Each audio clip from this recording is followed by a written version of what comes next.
So my name is Benjamin Scow with Utah State University Extension in Washington County, and we're going over pomegranates today, some of the things you can do with them. So juicing them is required for a lot of different desserts, dishes. You can just eat them raw, but you can also juice them. The juice is required to make jams, jellies. Grenadine is a syrup. There's also like a pomegranate molasses, but you need to have them in a juice stage to do that. So there's a couple ways you can juice them. One that's pretty inexpensive is you can have a press. So this is one that you just open, drop your pomegranates in it, squish it, and then you can drop the juice into a measuring cup. We're gonna make jelly. It requires 3.5 cups of juice, so that's what we're gonna try and get for this recipe. And then the other option that you have is you can use a juicer, and this is something that grinds them up, spits the pulp out in the back, and then it drops the juice out the front. And you can use it for apples, a lot of different things, but pomegranates work just as well. All right, so we're gonna do the hand juicer first. So just open it up. We have two different types of pomegranates, but we'll do some of the Dixie Sweets, the lighter pink ones. So you just drop them in, you squish it down, and then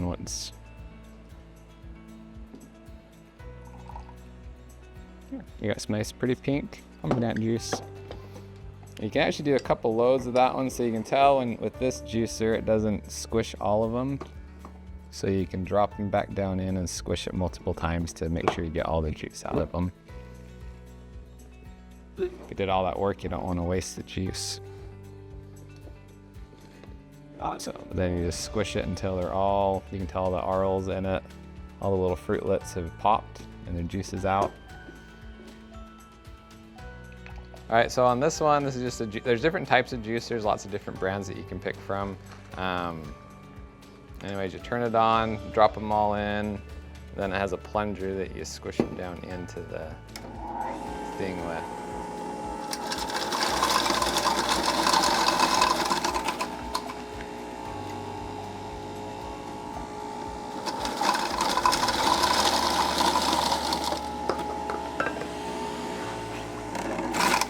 So another thing with pomegranates, there's a lot of different varieties. So we had the stuff that has more of the pink juice in it and the lighter aril color. Those are Dixie Sweets. They have a very soft seed and they're really good to eat and have in desserts. This one is a wonderful variety, so it's also pretty common, easy to find.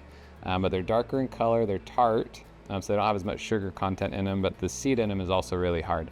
But the juice is excellent. So we juice them, get the seeds out. It also makes a fun color, so we're going to mix these so we could either have a really pink jelly, light pink, or we're going to mix these in. It's going to make it a little bit darker, or you could do a straight wonderful one that's going to be more of a dark red jelly. So we're going to mix them and make kind of a mix in between.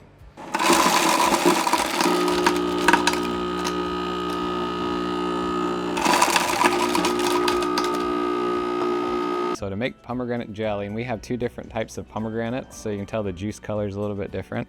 So we have a local favorite, which is Dixie Sweet, and then we have another one that's really common to find or easy to find in the stores. It's called Wonderful, but you can tell the juice is a lot darker and it has a stronger pomegranate flavor to it, where this one's going to be a bit sweeter and a lighter flavor with the Dixie Sweet.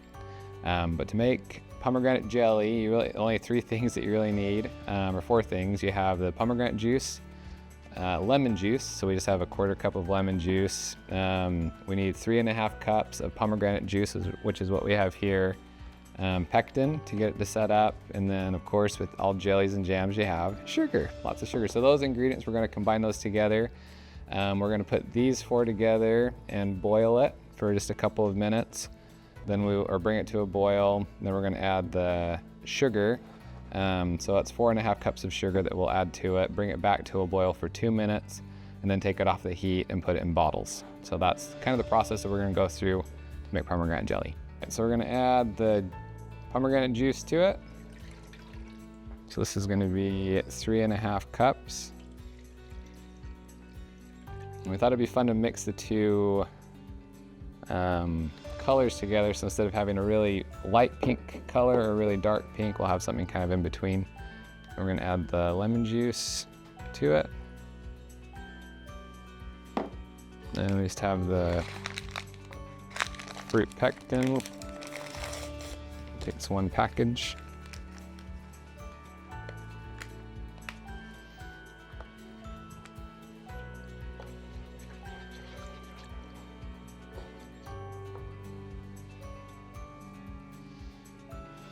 Okay, so we got it to a boil. So that's just the pomegranate juice, the pectin and lemon juice, and we're gonna add the sugar to it, and then we'll bring it back up to a boil again for 2 minutes.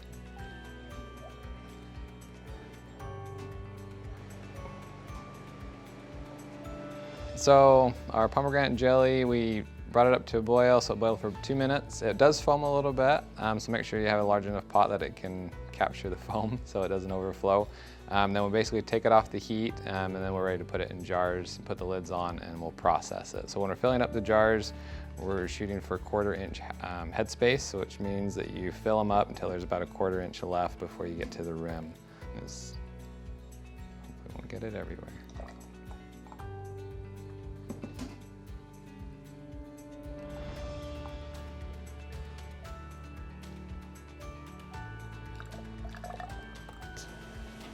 So we're just putting these in the cold bath for processing. So we're just spacing them out and filling up with water. When we fill them up with water, we want it to be about a 1/2 inch above the lids. So a 1/2 inch for most people, you go up to like the first joint or second joint of your finger, and that's how far up you want to fill above the lids. So that goes up, so we'll turn it on, and once it gets to a boil, we will process these for 5 to 10 minutes depending on your elevation. All right, so they processed, well, we had them go for 8 minutes with our elevation. And basically just take them off the heat at that point and let them cool, and they are done. So if you pull it out, you can see the color, that's the final color. You can tell it's pretty thick at this point too. And we'll just leave them out, let them cool, and they're done.